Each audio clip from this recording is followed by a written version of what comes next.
yung kanyang rim, base sa specs ng ganitong motorsiklo, Suzuki Raider, okay yung size niya. Ang sinasabi ng humuli, dapat palitan yung goma. Ang sabi ay? Papalitan daw po ng 80-80 po. 80-80. Sa mga riders, makinig kayo ha. Nandito tayo para yung mali ay maitama at wag nang maulit pa. Okay? Yung ibang kausap ko kahapon, uunahin ko lang itong estudyante dahil ito ay scholar. Matataas ang grades, baka bumagsak ka, ano brother? Di ganoon naman talaga. Tama naman po yan. Sige, let's go. Asan ang motor mo? Diyan po, sir. Sige. Oh, tinagbayaran. Kung gi-share na mo, nagitagtag na mo siya. Yung iba, mamaya ko kausapin ha. Last 9. Yung rim, hindi mo binago, no? Example namin. Yung goma ang gusto nilang babaguhin mo. Sabi nilang bawal po. Tama. Oo. Kapareho nung kay brother, nung estudyante, ang kino-question sa'yo yung goma. Goma po. Kasi, nabanggit ko na kanina yung rim, bawal kang magpalit. Kung 17, 17. Pag ginawa mo 16 or 18, may paglabag ka. Pero kung 17 ang rim, yung gulong mo, pinalitan mo. Yung goma, wala kang paglabag, sabi ng department order. Kaya itatanong natin sa hepe ng LTO dito, ano ang basihan nila para pagmultahin ang mga riders dito sa South Cotabato. Okay? So, punta tayo doon kay Chief. Riders lang, sir, or kahit na... Kahit anong sasakyan. Halimbawa, sir, yung ginawang classic na mga ganun. Kahit anong sasakyan, may kotse ka. Ang specs ng iyong kotse ay 14. Dapat masunod. Pwedeng 14. Pero merong goma na bahagyang manipis, tapos malapad, walang paglabag doon. Ang pinag-uusapan lang yung rim. Okay? Rim lamang, rim. Karanasan nito, sir, kung ang rim hindi namin pinalitan, yung guma, yung parang hindi siya mabigat na 250, huli. Walang problema doon. Ang pinag-uusapan lang, rim. Sabi ng department order. Kaya itatanong natin sa district officer ng LTO, anong basihan para hulihin at pagmultahin ang mga riders. Oo, okay? Oo. Let's go. Brother, saan? Good morning. Sir, picture muna, sir. Brother. Follower. Follower ako, sir. Follower. Thank you, sir. Yung ibang may problema, unahin ko lang itong sa kapatid natin, ha? Unahin lang natin to. Good morning, brother. Muslim brother? Yes. Sir, pasok po kayo. Hintayin ko lang. Ma'am, good morning. Ma'am, by the way, public service, naka-video tayo kasi wala tayong pag-uusapang personal. College student ka, no? Opo. Nahuli, ma'am, itong rider. Kailan po yan, sir? May petsa dito, September 10, 2025. Sino po ba itong enforcer mo na ito? Pwede natin ma-check sa law enforcement, sir? Ma'am, pakisabi, isama natin yung iyon chief. Ma'am, with all due respect, I suggest yung chief ng law enforcement mo, puntahan natin yung motor para mas madali mag-explain. Opo. Ito yung chief Brother, sa law enforcement. ikaw ang chief ng law enforcement? Sa Salitas po sa adjudication. Naalarma kami, brother. Ang daming complaint sa LTO Jensen. Wednesday. Nandyan yung motorsiklo ng mga riders na nahuli ng enforcer ninyo. Yes, sir. Nakakaawa, yung isa dyan, estudyante. Yan, sino enforcer? Idol Jill TV. Tapos gikuan niya, Kalayo pa. nag-reaction dito. Megaball? Megaball. Chief, punta natin yung motor para actual ko ma-explain. Dalahin natin to. Tama-tama. Good morning, kuya. Huwag mo binubula, agang-aga, kuya. Mas gwapo ka, alam ko. Nung bata ka pa, may bubulong ako sa'yo. Babaero. Tawas. Oh, grabe ka naman. Hello, sir. Good morning. Kuya, good morning. Sir Latumbo, sir. Okay. Salamat po. Ingat, kuya. Okay, sir. Taga rito ka. Opo, sir. Tupungin na po, pero from Marawi City po, sir. Kapatid na Muslim ka? Yes, sir. Paranaw. Alam mo, brother, ang gusto lang naman natin, tamang Excuse po, kuya. apprehension. Opo, sir. Dapat lang, sir. Palagi kitang napapanood sa ano, sir. Brother, ikaw ang inspector. Yes, sir. Good morning. Sir. Nandito ako Hindi para makipag-away sa LTO. Yung mali na panghuhuli ng tao natin, gusto nating i-correct kasi kawawa ang biktima. Tama, sir. Ito, estudyante. Minamadali ko lang dahil may exam pa siya. Paano ang pagkahuli sa'yo? Maliit daw po yung gulong ko sa unahan. Ano daw ang mali dyan? Dapat daw po palitan pa daw ng mas malaki nito, yung 80-80 daw po. Kasi hindi daw pasok sa standard. Merong department order. Ang subject, Harmonization of Motor Vehicle Classifications of LTO and LTFRB. Under Section 5, Guidelines and Requirements in the Classification and or Registration of Modified Motor Vehicles. Sinasabi po sa 5.2, the modifications involving safety and environment shall not be allowed, such as the following. 5.2.1, axle modification. 5.2.2, chassis Modification. modification. 5.2.3, extended chassis or body. 5.2.4, additional sidings of dump trucks. 5.2.5, extended overhang. And 5.2.6, change of rim size. Ito, hindi nagpalit ng rim. Ibig sabihin, hindi pinagbabawal ng batas. Ang pinagbabawal ng batas, pag nagpalit ka ng rim, nagpalit ka ng goma, pit sa rim, walang violation. Sir, dyan po yung Assistant Regional Director natin, sir. Yan. Chief, good morning. Again, kita tayo dun sa Congress.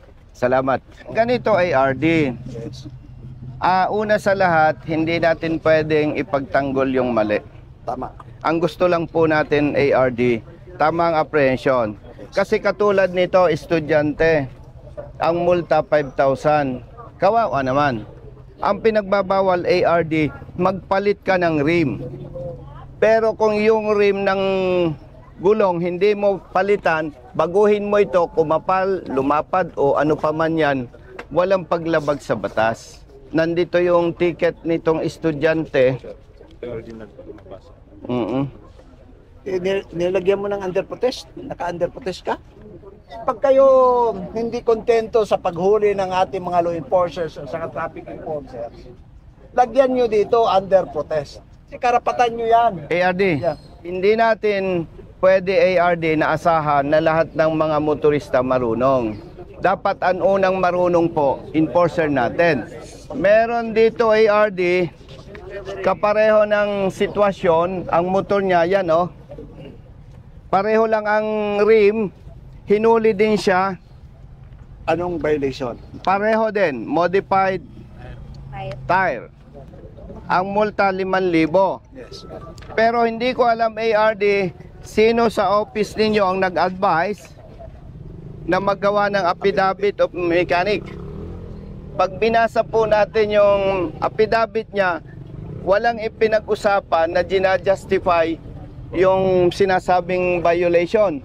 Ang sinasabi dito, hindi niya kayang bayaran yung 5,000. Ibig sabihin, kung punto por punto, hindi ito valid ang justification. Tama po, sir. Tama po? Yes, sir. Pinagbayad siya ARD ng 2,000 lang without valid justification. Ang hinahabol namin dito on behalf of the rider, kung tama ang huli, huwag nating bigyan ng consideration. The problem is, mali ang huli, pinagmulta pa ng 2,000. Yan ang ebidensya.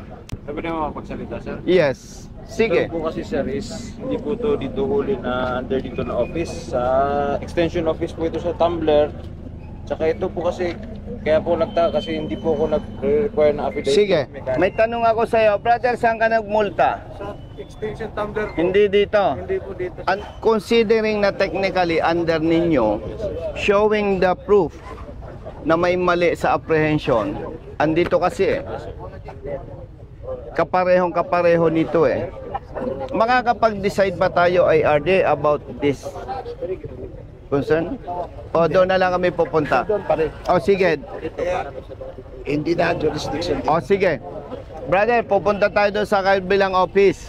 Ito lang estudyante ang ayusin natin. Modified tire, sir, ang pinilagay na violation. Modified tire. Si Mega po.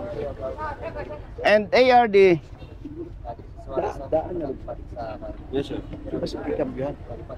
Napalitan na siguro, sir, pero ang stand kasi ni sir is dapat, ang violation is if ang rim ang pinalitan. Yes. Kasi ikambyuhan na mo, wala pa.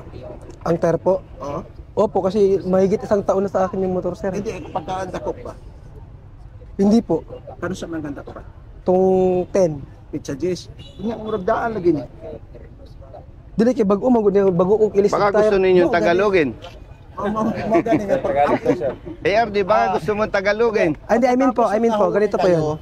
Hindi niyo pinalitan o Hindi pa po, hindi pa po. Kasi yung Tama na lagi, pagpapalit ko po ng tire ngayon, 3 araw before, dun po ako nahuli. Kaya nga, so Dahil matagal ako sa PNP, alam ko agad yung nagsisinungaling at hindi. Ngayon, ipagpalagay natin, baka nagsisinungaling siya. yes, yes. Nasaan ang iyong enforcer? Nasa regional At yung office enforcer po. ninyo, dapat papanigan natin, provided may maipakita siyang picture. Ganito kasi sa protocol natin, if you will, kumbaga Pag under protest, protest. you have to make a position paper that you are correct. Citing all your, kumbaga yung ebidensya mo na ikaw'y tama. The burden of proof lies on you. No, Pakita ka no, na excuse ano. me, ARD. Kasi ang nag-aakusa dyan, enforcer mo. Hindi, ngayon nandito na tapos na yung ano. Ito tama, tama ito. Ngayon Yun nga po, pwede, tapos pwede. balik ka dito, yung ating officer, yung naghuli sa iyo si Migabon, nandoon. Baka may picture rin siya. Na Tama po, tama mo po. yung gulong mo. Pahingin 5,000. Ang flight ko ngayon, afternoon. Hindi, wag Hindi, mo hindi, muna. hindi, no, Wag no, no. muna kung- Hindi, bibigyan ko siya ng pangmulta. Hindi, wag na. Ibigay mo lang sa kanya, babayaran mo na, ibigay mo Siya na na para pang magmulta. tuition. Ako nang bahala sa multa. Bigyan mo na lang siya na, pang tuition. O, waka mo. By the way, naintindihan ko si ARD. Ako nang bahala. Ha? Kung lalabas na siya ay magiinig lang sa akin, bias naman. Yes. Oo. Ito lang pakiusap ko, ARD. Once na walang may pakitang picture ang enforcer mo, showing Yes. na ang rim ay napalitan. Hindi ang rim, yung hindi. Oh, may violation siya kung nagpalit ng rim, ARD. Tama. Kaya yun lang ang dapat may pakita ng enforcer mo. Yeah. There are interpretation under 4136. Ito nga, ang gulong kasi, kung as perceived, kasali ng rim. Babasahin ko na lang kay ARD. Yeah. Ano to, department order? Di. Sabi sa section 5, the modifications involving safety and environment shall not be allowed, such as the following. Yan. Axle, chassis, extended overhang, Change of rim. size, modification man to ba? Rim size lang ang tinukoy, ARD. Kasi po, pwedeng kung akin ito, pwedeng palitan ko ito kung anong gusto ko. Medyo malapad, medyo mataas. Kasi ang pinagbabawal lang, ito, hindi ko pwedeng palitan.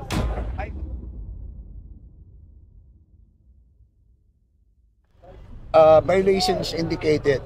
So magkaiba na. Tire at saka rim. Di ba? Nakalagay modified tire. Modified tire lang po tinita sa akin. Kaya nga, hindi rim. Hindi po. So meaning, kung babasahin natin itong MO order at saka versus sa itong nilagay, magkaiba. Opo. So that will be settled kasi on our part, siyempre, it is considered upon the legal orders. Yun ang sinusunod natin mga law enforcers. Pag merong kakulangan, so pwede natin masitil yan. After which, there should be an adjudication. There should be a notice and hearing. Ganon. So, ugma, bakante ka? After class ko po, Ugma. alauna. I will also inform si Migabon for that. Pero anyway, sagdi lang, ayaw mo kabalaka, the good, the kind Congressman Busita, anyway, nagbigay na ng ganon. Ako na bahala dito sa Parmasitel. Okay, may huling request ako sa iyo, ARD. Yes. Once na na-resolve ito, Yeah. at nakita po ninyo na may mali, ulitin ko, kung nakita po ninyo may mali sa part ng enforcement personnel, Ang request ko lang po, kasuhan natin ang... Hindi, para sa akin po, hindi, walang mali para sa akin. Because they are equipped with our law enforcers, pag nandoon na sa ground, they are considered acting in good faith and with legal orders. Balik na rin natin kung siya ngayon ang nagkamali. Mananagot siya. Oo. Nga na. Di ba magmulta siya? Yes, yes. Ay kung mali ang enforcer natin, halimbawa lang, I am not saying na mali nga siya kasi may proseso. Yes. Kung mali ang enforcer natin, sorry na lang siya. Pero ito Ganun po ba? Ito na lang kung, okay, there is that RAAB, Regional Arbitration Adjudication Board, of which I am the chair. You file a complaint. Okay, ganito Pwede na po. lang. ARD, sa harapan mo, Yes, yes. kinaklaro ko, pag mali si motorista, multa. Pag mali si enforcer, hindi pwedeng sorry. Kung maimbestigahan ninyo at mali ang huli sa Ganito na lang, sa I will rider, help you ano. But this time, nagkausap na tayo. Kung sigurado kang tama ka, file a complaint. Pwede Kasi po. Pagkatapos niyan, we will convene the board, the Administrative Arbitration Board. By that, kung tingnan natin doon, kung tama ka o mali, Pwede po. para doon, kami kasi, Kong, recommendatory lang ako, being the chair.